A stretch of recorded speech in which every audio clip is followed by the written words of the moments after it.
Deathbound. What the f?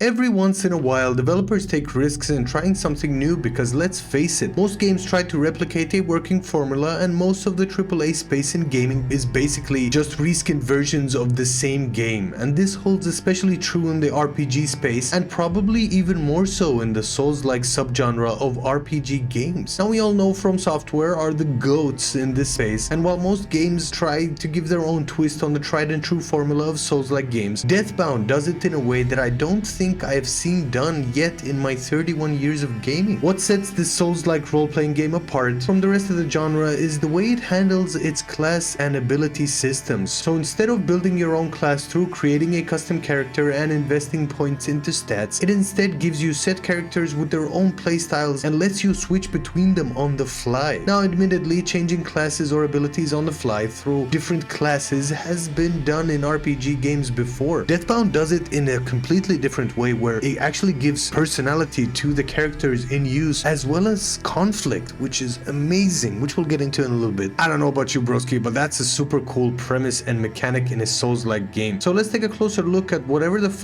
Deathbound is, if it's any fun to play, and of course if you should be checking it out for yourself. So subscribe if you're new and let's get on with the shebangies. Now kicking things off, I do want to thank Lurkit for providing me with a code for the game, and if you are interested in grabbing a copy of Deathbound for yourself, then click the link in the description below as it would help this channel out a lot. But anyway, let's give a quick lowdown on the story and the premise of the game, in that you start off as this religious zealot or zealot on the way to cleanse a certain corruption in the lands of Zeminol? Zeminol? I don't know, bro. Now historically some shit really grinded the gears of the goddess of death, and as a result she took away immortality from the peoples, and she then damns them for all of eternity. But that doesn't stop the so-called essence mancers from trying to restore immortality to the people centuries later, and while they didn't really manage to pull that off, unfortunately for mankind of course, they have instead created all manner of abominations that pretty much just destroyed the freaking world. So great job guys, essence mancers, freaking great job, bro. You as this aforementioned zealot or zealot or however you say that are tasked with cleansing these lands of these essence mancers as well as the creatures. Now the cleansing doesn't really go according to plan, and soon enough you wake up dead in a ditch basically, but then for some reason you woke up instead of being dead, and you start figuring out what, why, and who. I don't know, broski, that's about as much story as you'll get from me. So let's move on to the meat, the carne, the lamb of this game, which is the core gameplay and the combat system.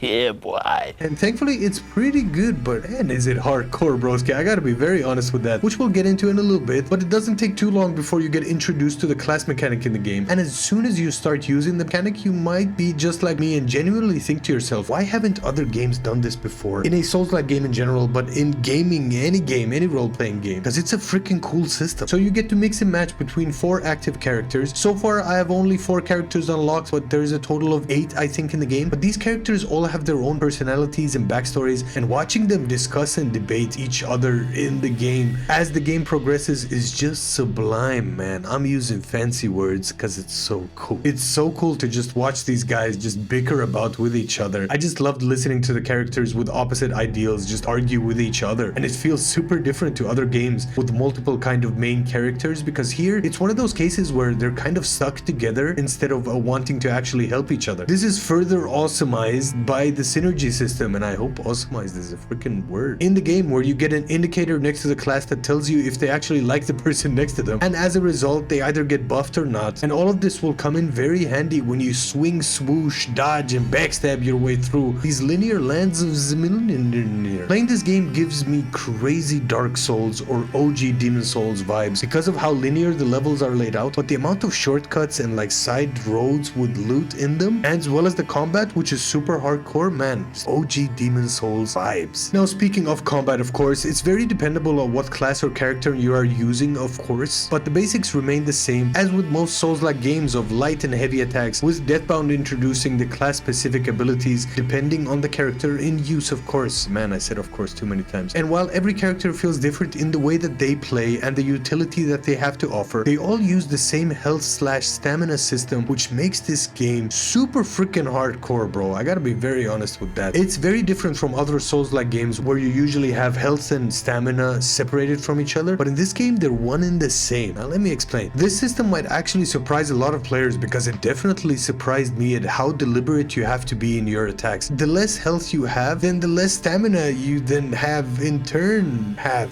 What?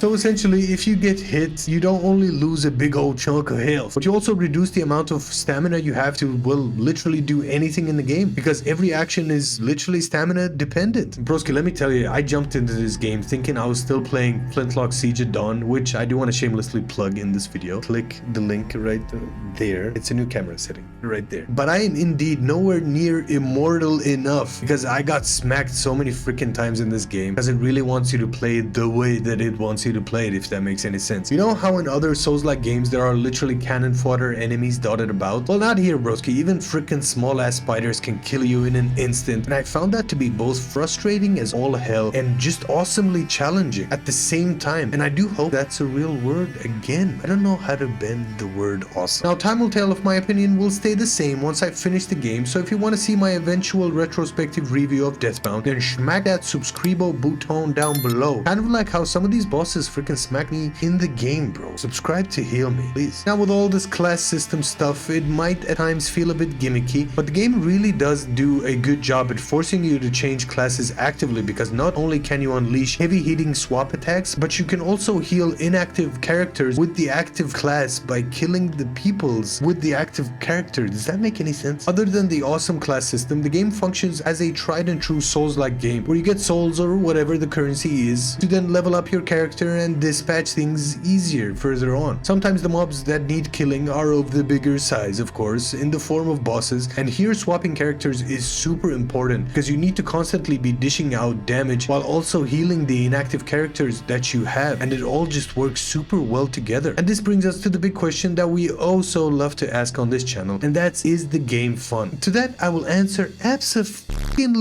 it's fun. It's so much fun. Like I had said before, bro, this gives me mad Dark Souls or Demon Souls vibes, and that is a rare commodity in modern day gaming with all of its open worldness and sandboxes. The game is a linear ordeal in the best way possible, and the way to progress efficiently is to find shortcuts back to the rest places you find around the maps, and that brings this extra layer of anxiety into the gameplay loop, because you never really know what's behind every corner or how long it'll take to either find a shortcut or the next place to recover and level up to then go again. But that's what makes progression in the game so much fun, because there's this constant excitement behind every corner, every room. It'll be super interesting to see how the game progresses in its characters, because like I said earlier, man, I've only unlocked half of the characters so far, and with the characters I have unlocked, it's very nice to see each one has their utility in combat, and none of them really feel underused in any way. Now, maybe I have admittedly leaned towards maybe using the religious zealot guy, the sword and shield guy, more because of his repost mechanic, but the other characters are more than useful in either backstabbing or poisoning enemies as well. The game overall artistically also looks quite nice, so it's a good bonus to have with its modern kind of post-apocalyptic setting, and the animations overall as well just look cool. The one issue I did come across multiple times in this game, and I don't know if it's just me or if someone does agree with me, but if the character dies, it doesn't switch you automatically to the alive ones, but instead just kills you dead. I was kind of hoping that this wasn't a thing in the game, because there's multiple classes, so the other one can kind of take hold and kind of take the reins, so to speak, but unfortunately, yeah, I found that to be a bit of an annoyance, admittedly, but it's a thing in the game. It's a feature. I know they probably did it on purpose like that, because the host of the characters dies with the character in use. Man, I'm lost for words today. Performance-wise as well, it's been a solid ordeal so far, with no real hiccups in frames or glitches in the game, which feels weird to say, because it feels like most games suffer from some kind of performance issues these days, similar to Dragon's Dogma. Now, with all this being said, broski, if you're interested in buying Deathbound for yourself, then click the link in the description below, and you get to buy it for whichever platform you play on. So yeah, man, click the link. It would help this channel out a lot. The big question is, should you play this game? Of course, man, how the f should I know? I was only here to tell you my experience with the game, and if I liked it, you can of course do whatever the frig you want in this space of gaming, because there's something for everybody. But this is one of those games that I would recommend, especially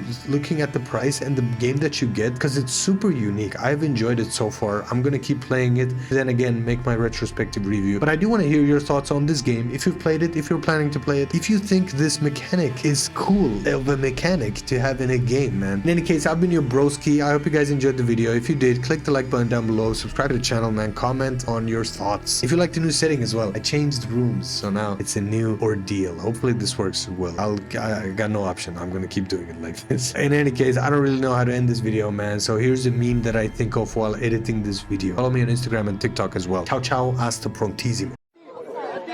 All this fucking